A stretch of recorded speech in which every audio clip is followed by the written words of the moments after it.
managing some ex-teammates Yeah. as well. But just in terms of pure age thing, as a young coach, what's the biggest challenge going into a dressing room where people are possibly old, some older than you? How do you win them over? What do you think? Yeah, look, I've often said that I think the key to all that, irrespective of your age or your kind of background, is that you have to be yourself, and that's harder when you're younger because do you really know yourself? And I think the worst thing you can do is go in there and try and make an impression by being somebody you're not, because over the course of time, people will see through it. Eventually your true self shows yourself. Now, I remember, like I said, when I was, his age, and I walked into the dressing room, like I said, guys who I'd played with, some close friends of mine. If I went in there and it was anything other than myself, they'd see through it straight away because they go, well, that's not you, So I just tried to be myself. And like I said, it's not easy because, at that age, do you really know yourself anyway? Because you don't know how you react to certain situations, and that's the challenging bit. But I'm sure for Fabian, it's a constant process now of him, reading the room and seeing what, how the players are reacting and interacting with him. Your staff are important because they're kind of your messengers as well. And, the key to it, like I said, is just to somehow have a real self-awareness about who you are as a person, because that will be revealed at some point. How you are when you lose, how you are when things aren't going well, will all be revealed. And if what you've shown them first up is not really you, I think over the course of time you're going to lose them because they're going to say, well, we don't really believe what you're saying. Just on the flip side of that, I don't know if you saw the pictures of Jurgen Klopp this week getting an award in Germany, but you looked $1 million, didn't you? Yeah, well, that's what I mean. It's like 5 months out of the job, he looks 10 years younger. Funny that. Has he done a press conference since? No. I hate to remind you, but you're, as well as Fabian being the youngest, you're now the oldest. Yeah, thank you, mate. Yeah. But in all seriousness, do you ever, when you look at how good Jurgen's looking now, do you ever worry about what toll it might be taking on you? And as you get older, what do you have to do differently to maintain the physical and psychological oomph that you need to do the job?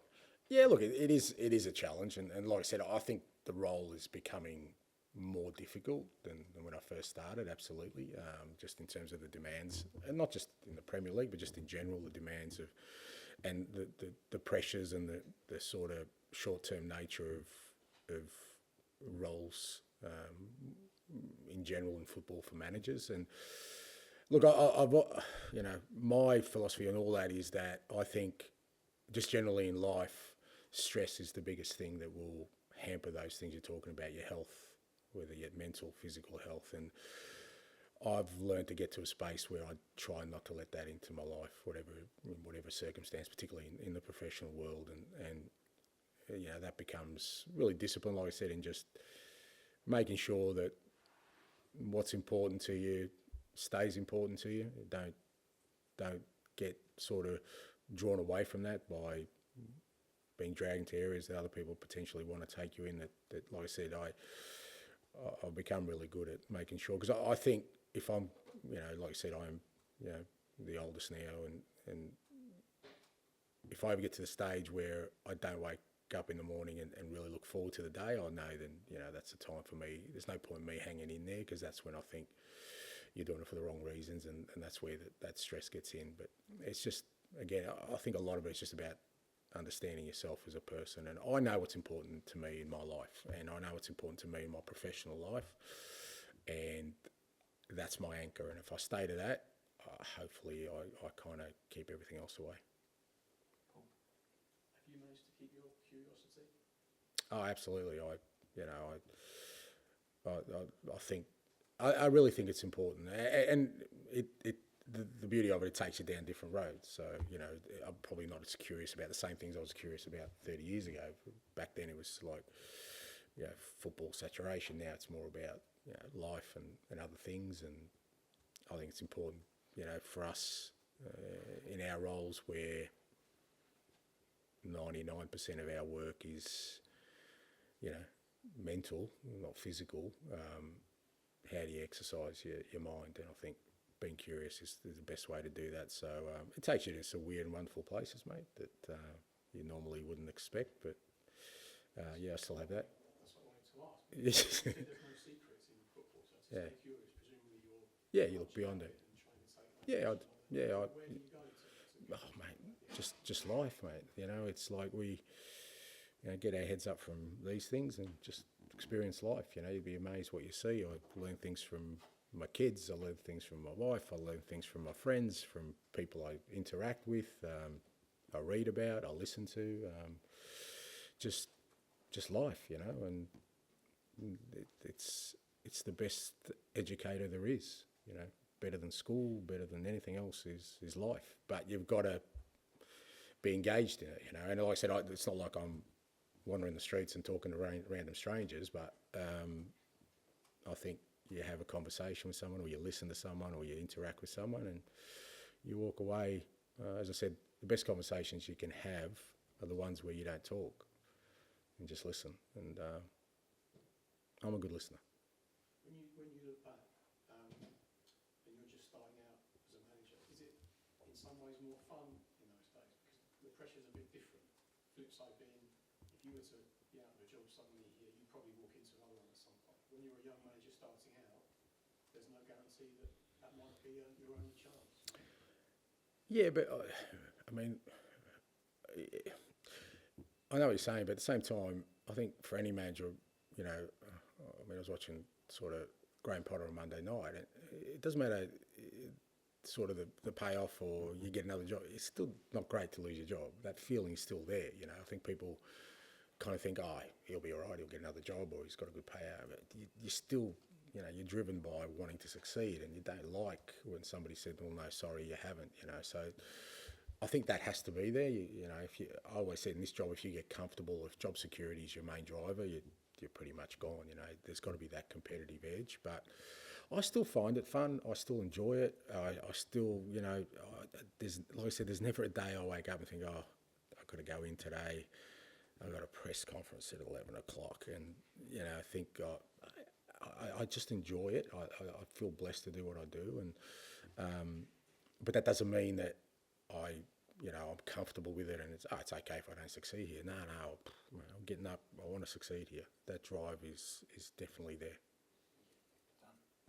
Ange, just on your second to move to the middle again, did he have to kind of convince you that was his best position? Because he was very vocal about it back in the last season. It was pretty clear that he wanted to play now. I may be wrong, but I seem to remember you saying you still thought he was a winger in sort of spring last year. So how did that process happen? No, when I said that, he was, because we didn't have any other options for ourselves out there, and a lot of these things are just an evolution. Again, you always got to temper, what players say and what they want. Ultimately, my role is to kind of try and figure out what the best is for the team and what the best is for the player.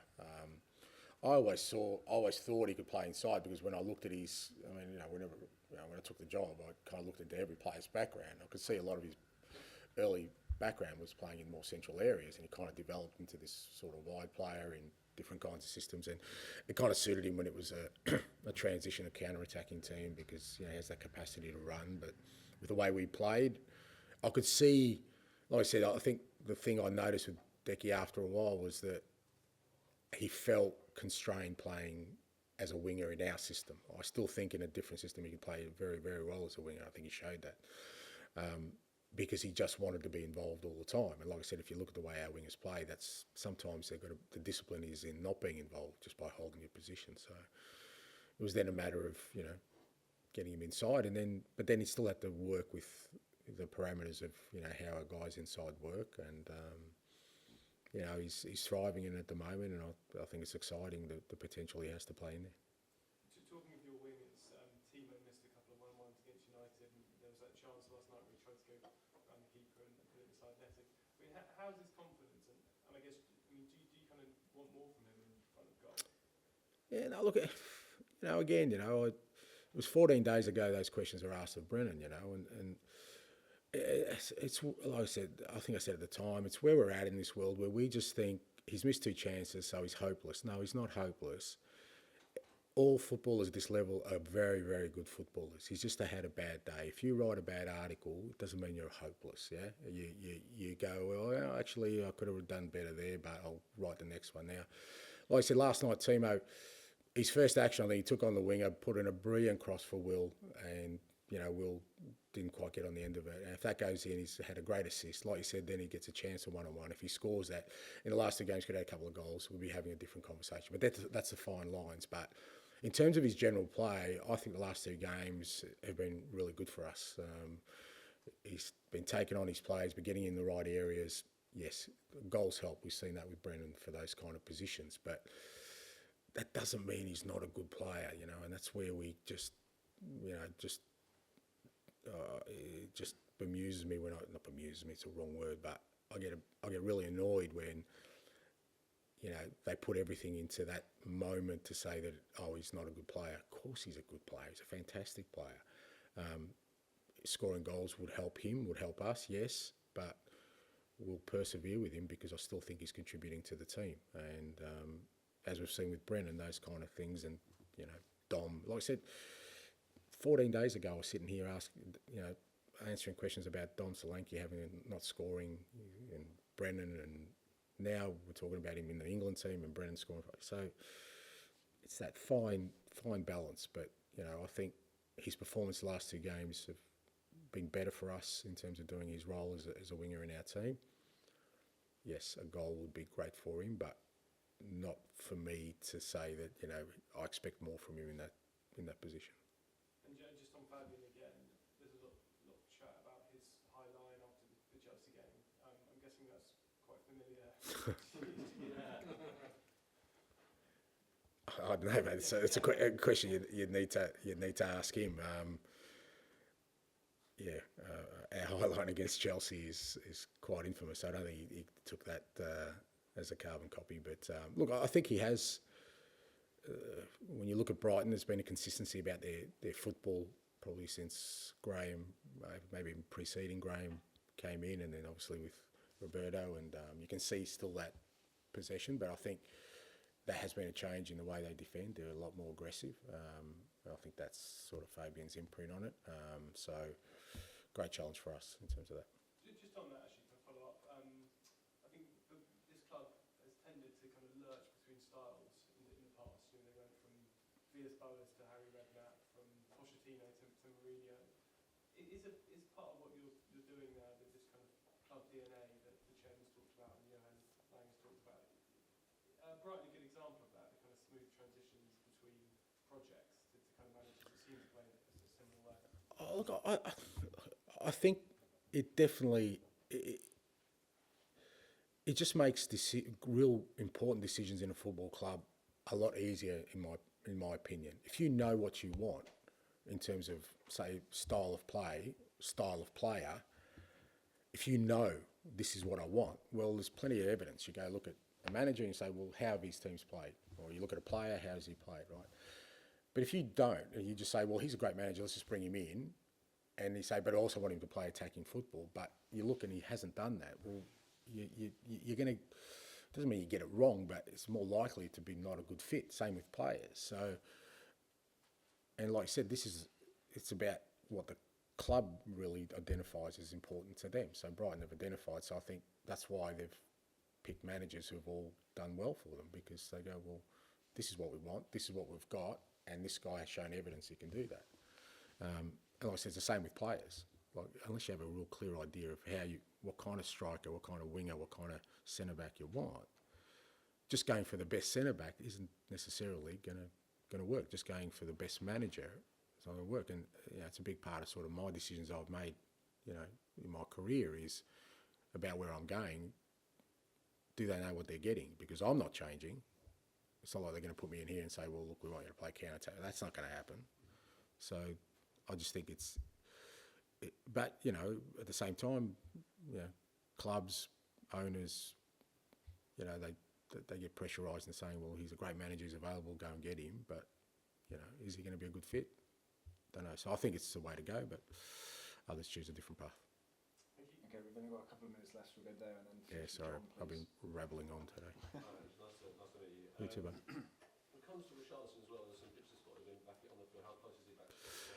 Yeah, he's going well. Hopefully, post-international break, we're kind of hoping we'll get him sort of involved in team training during the international break. Sort of, we've always got a smaller group, integrate him, and then provided he gets through that, I reckon post-international break he should be okay. And he established himself more towards the end of last season as well, and now he's got a brand new striker in the building as well. How do you kind of foresee the dynamic of Rishi and Dom kind of competing with one another after the... Oh, mate, I'd love that. You know, it's exactly what we want. That was the plan at the start of the year, and then you end up, second game of the season, neither of them are available. So we've already seen we've got a hell of a lot of games, and we want to maintain and be competitive in all of them. And I can't wait to get Richie back available. He's, like I said, when he played for us last year and he was fit, he scored goals. So for me to have the ability to have him and Dom as our strikers, and Richie can play wide as well, but especially in that central area, can't wait to get him back. But at the same time, his recent history over the last probably 2-3 years is that he hasn't been able to sustain, he's kind of broken down. So what we're trying to do this time around is try and do everything right with everything we do with him, so that when he comes back, he stays back. I think that's the key with Richie, and hopefully that's the case. John, finish with you, please. Do you remember back in '96, anybody saying 31? How's this going? How's it going to work with this? Yeah, a lot of people. Yeah, myself included. And when you look back now, I mean, it's just, I think to myself, just even the person I was back then, having said that, I felt comfortable. I didn't feel uncomfortable. I think for whatever reason, I ignored my age, and I just felt, okay, this is what I want to do, and I feel comfortable standing up in front of people and sort of trying to lead and direct. So, but when I think about the kind of person I was back then, and just the general life experience I had, I thought, geez, it's if I actually sat down and thought about it, it's pretty overwhelming. Because like I said, your first job is really important in football as a manager. If you don't succeed there, do you get a second chance if you don't have a really strong sort of playing pedigree behind you? So, but I didn't think about it, and I think maybe that's the kind of innocence of youth in a managerial terms, not in life terms, where you just go, oh, I've got the opportunity, I'm going to go for it. Did you learn anything from Fabian when he came to you? Did he get you doing the talking? Yeah, no, like I said, I'm a pretty good listener. So when they ask me too many questions, I'm pretty good at asking questions back. I think he extracted more from the staff than he did from me. But I loved. Again, it was a timely reminder for me that his enthusiasm and the fact he was inquisitive, and you feed off that. And he walks out of the building, I go, okay, well, he's got something out of us. What can we get now? And what's our next or my next sort of learning? So yeah, you do. I enjoy that energy. I enjoy that enthusiasm. You also get a little bit of pride that somebody wants to come and do what you're doing. Because if I wasn't doing anything decent, they wouldn't be coming and asking questions. So that makes you feel good as well. So, and you're never too old to feel nice about yourself. And so yeah. Was it a surprise that his name popped out of the Brighton supercomputer? No, I don't think so. I think when you kind of, because I'd followed his team pretty closely, because like I said, Jackson Irvine was there. We had another young Aussie boy, Connor Metcalf. I kind of followed the Aussies anyway, and there's, like I said, plethora of games on a weekend. I'd pick and choose what I watch, but I'd followed him, and I kind of sensed that he'd be one of the ones that probably were a decent fit for kind of the way Brighton work. Okay, Thank you. Thanks. Good luck. Thank you.